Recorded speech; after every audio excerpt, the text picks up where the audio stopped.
السلام علیکم سامعین و ناظرین، میں ہوں خرم شاہ اور ہم آج ایک اور مضمون پر بات کرنے جا رہے ہیں۔ ہمارا آج کا مضمون ہے پھر وطنیت کی طرف۔ مضمون نگار ہیں مولانا صلاح الدین احمد۔ سامعین، مولانا صلاح الدین احمد کی شخصیت اردو کے حوالے سے ایک جانی پہچانی شخصیت ہے۔ آپ کو پنجاب کا بابائے اردو بھی کہا جاتا ہے، کیونکہ آپ نے اردو پڑھو اردو بولو تحریک کو اتنا زیادہ اپنا خون دیا اور اس کے سرخیلوں میں شمار ہوئے۔ اردو پڑھو اردو بولو تحریک کے علاوہ آپ کا ایک اور اہم جو آپ کی پہچان ہے وہ ادبی رسالہ ادبی دنیا ہے۔ 1934 میں آپ اس کے ساتھ شامل ہوئے اور پھر تا حیات یعنی مرتے دم تک آپ ادبی دنیا کے ساتھ وابستہ رہے۔ لاہور میں آپ پیدا ہوئے۔ 1902 سے 1964 آپ کا عرصہ حیات ہے۔ آپ ایک اعلیٰ پائے کے مقالہ نگار ہیں۔ آپ نے ادبی دنیا کے ذریعے بہت سے نوجوان شاعروں کو ادیبوں کو دنیا سے روشناس کروایا اور ان کی رہنمائی کی۔ آپ نے سینکڑوں موضوعات پر قومی اور ادبی موضوعات پر مقالے تحریر کیے ہیں۔ مضمون پھر وطنیت کی طرف کی اگر بات کی جائے تو یہ ایک تسلسل ہے پاکستانی طلباء کے لیے کہ انہیں اقبال کا تصور وطنیت، نظریہ پاکستان کے مسائل اور ان چیزوں پر کی بار بار ان کو یعنی تربیت کی جاتی ہے، ان کو ضرورت پڑتی ہے ہم لوگوں کو۔ تو سید عبداللہ کے بقول ہم خود بھول جاتے ہیں کہ آیا ہم ایک قوم ہیں یا نہیں، اگر ہیں تو ہماری تعریف کیا ہے۔ تو اس لیے پھر وطنیت کی طرف ایک ایسا موضوع ہے جو مولانا صلاح الدین احمد نے ایک قومی مسئلے کی طرف توجہ دلائی ہے۔ اس کا مرکزی خیال کچھ یوں ہے۔ مضمون نگار نے اس مضمون میں نظریہ پاکستان کے مسائل پر بات کی اور ان کا حل پیش کیا ہے۔ انہوں نے پاکستانیوں کے قومی نصب العین کی وضاحت کی ہے کہ پاکستانیوں کا اب مجموعی طور پر کیا مشترکہ مقصد ہو سکتا ہے اور اس نصب العین یا قومی مقصد کے حصول کا سیدھا راستہ کون سا ہے۔ تو ان موضوعات پر مصنف نے اس میں بات کی ہے اس مضمون میں، اور یہی اس کا مرکزی خیال ہے جو وہ اپنی قوم کو سمجھانا چاہتے ہیں۔ اسی مقصد کے جب مضمون کا آغاز ہوتا ہے تو مضمون نگار کچھ سوالوں سے آغاز کرتے ہیں۔ ایک بات تو یہ کہتے ہیں کہ پاکستان بننے سے پہلے جو ہندوستان میں مسلمان آباد تھے ان کے دل وطن کی بجائے ملت کی وحدت کے جذبے سے سرشار تھے، یعنی ان کو وطن اپنے ملک سے محبت سے زیادہ جو مذہبی محبت یا لگاؤ ہے یا مسلمانوں سے لگاؤ ہے وہ زیادہ تھا۔ تو یہ ایک بنیادی نقطہ ہے جس کو ذہن میں رکھنا ہے۔ پھر ایسے یعنی ملت والوں کا وطن حاصل کرنا، یعنی جو ملت پر یقین رکھتے ہیں، اپنی مذہبی ہم آہنگی پر یقین رکھتے ہیں، وہ ایک وطن کے ٹکڑے کی طرف حاصل کرنے کی طرف آ رہے ہیں۔ تو مصنف کے خیال میں یہ ایک تاریخی معمہ ہے، ایک تاریخی ایک راز ہے۔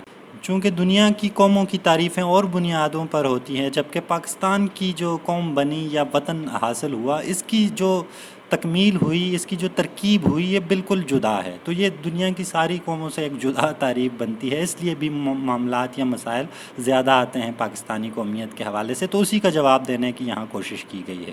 مصنف کہتے ہیں اب ہمیں پاکستان اگر حاصل ہو چکا ہے تو اب ہمارا مقصد کیا ہونا چاہیے۔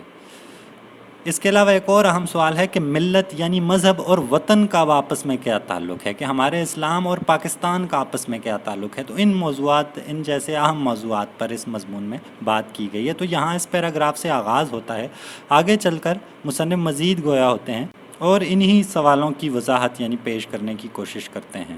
تو سب سے پہلے وہ بات جو شروع کرتے ہیں وہ علامہ اقبال کہ ملت اور وطن کے تصور سے بات کرتے ہیں کہ اقبال تو پہلے ملت یعنی ایک عالمگیر ملت، مسلمانوں کی ملت کا حامی تھے، تو وہ اچانک سے وطن کی حمایت میں کیسے آ گئے کہ ایک زمین کا ٹکڑا مسلمانوں کے لیے حاصل کیا جائے۔ تو اس پر انہوں نے سیر حاصل گفتگو آگے وہ کرتے ہیں۔ تو وہ کہتے ہیں کہ آخر وہ کیا وجہ ہوئی کہ اقبال جیسا ایک خواب دیکھنے والا شخص جو ہے وہ زمین کے ٹکڑے کی طرف آ جاتا ہے۔ تو اقبال کی ریاست کا خواب اقبال اکیلا نہیں تھا جنہوں نے یہ خواب دیکھا تھا، تو اقبال کے علاوہ عبدالحمید ثانی، ٹیپو سلطان وغیرہ جیسے لوگوں نے بھی یہ خواب اس سے پہلے دیکھ چکے تھے کہ ایک مسلمانوں کی آزاد مملکت ہونی چاہیے جو خالص اسلام کے نام پر ہونی چاہیے۔ گویا اقبال کا خواب اقبال سے پہلے بھی موجود تھا، مختلف لوگ جو تھے اس کی طرف اشارہ کر رہے تھے یا اپنی خواہش کا اظہار کر رہے تھے کہ ایسی ایک مملکت دنیا میں موجود ہونی چاہیے جو صرف اور صرف اللہ کے نام پر، اسلام کے نام پر بنے۔ سامعین، ملت ایک حقیقت ہے، اسلام یا مذہبی وہ جو اکائی ہے وہ ایک حقیقت ہے جبکہ وطن ایک ضرورت ہے، تو وطن کے بغیر بھی ممکن نہیں رہا جا سکے۔ تو نبی کریم صلی اللہ علیہ وآلہ وسلم نے بھی جب اپنی دعوت کا آغاز کیا تو ان کو بھی زمین کے ٹکڑوں کی ضرورت پڑی تھی۔ اگر مدینہ جیسی ریاست یا وہ مدینہ جیسے مقام ان کے پاس نہ ہوتا تو وہ اپنے اسلامی جو اخلاق تھے ان کا مظاہرہ کیسے کر پاتے، وہ اسلام کی تبلیغ اور دعوت کا کام کیسے کر پاتے۔ تو اس لیے یہ بھی ایک بے پر کی لوگ اڑاتے ہیں کہ اسلام کا وطن سے تعلق نہیں ہے، تو اسلام کا بالکل وطن سے تعلق ہے، اور اقبال بھی اس چیز کو سمجھ گئے تھے اور ہندوستان کے مسلمانوں کو بھی اس چیز کا ادراک ہو چکا تھا۔ ہم انسانوں کو آسمان سے زیادہ زمین کی ہی ضرورت پڑتی ہے مصنف کے بقول، اسی صورت میں ہم خدا کی بادشاہت کو زمین پر قائم کر سکتے ہیں۔ مصنف علامہ اقبال جیسے ملت کے شاعر کی وطن کے ٹکڑے کی طرف واپسی کو ایک حقیقت پسندانہ واپسی یا رجعت کہتے ہیں۔ وہ کہتے ہیں ان کے مطابق کہ اقبال نے بالکل درست فیصلہ کیا جو حالات و واقعات کے بالکل عین مطابق تھا۔ ہندوستان میں بسنے والے مسلمانوں کو اپنی بقا کے لیے، اپنی عزت اور زندگی کی خاطر کسی آسمان کی یا سمندر کی ضرورت نہیں تھی، بلکہ ایک زمین کے ٹکڑے کی ضرورت تھی جس میں وہ پھیل کر یا سمٹ کر جیسے چاہیں اپنی مرضی سے رہ سکیں۔ یہ بات اقبال رحمۃ اللہ علیہ اور دوسرے اکابرین بہتر سمجھ گئے تھے۔ خدا کے حکم سے مسلمانوں کی یہ خواہش پوری ہوئی کیونکہ اس میں حق اور صداقت موجود تھی اور اس میں زور موجود تھا، اس لیے انگریزوں اور ہندوؤں کی نہ چلی اور مسلمان اپنا مقصد حاصل کرنے میں کامیاب ہو گئے۔ یوں ہی مصنف نے وطن اور ملت کے مسئلے کو بڑے احسن طریقے سے حل کیا ہے۔ تو ان کے مطابق پاکستان بننے سے پہلے وطن اور ملت کا مسئلہ تھا، کیونکہ وطن اور لوگوں کی حکومت میں تھا جبکہ مذہب ہمارا اور طرح ڈیل ہوتا ہے۔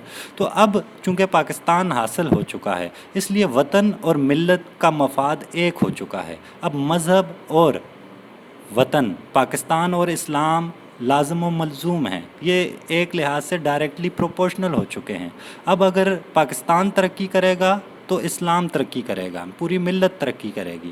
اگر پوری ملت ترقی کرتی ہے، دنیا اسلام ترقی کرتا ہے تو اس کے ساتھ پاکستان بھی ترقی کرے گا۔ تو یہ چیزیں مصنف نے بڑی آسانی سے اور بڑی سادگی سے سمجھا دی ہیں کہ کیسے اسلام اور پاکستان ایک دوسرے سے جدا چیزیں ہرگز نہیں ہیں۔ تو پاکستان کی اساس جو ہے وہ اسلام پر قائم ہے، اس وجہ سے پاکستان کی ترقی اسلام کی ترقی ہے، اور یہ بات دنیا بھی بخوبی جانتی ہے اور اس کا اظہار بھی کیا جاتا ہے کہ پاکستان کو اسلام کا قلعہ کہا جاتا ہے۔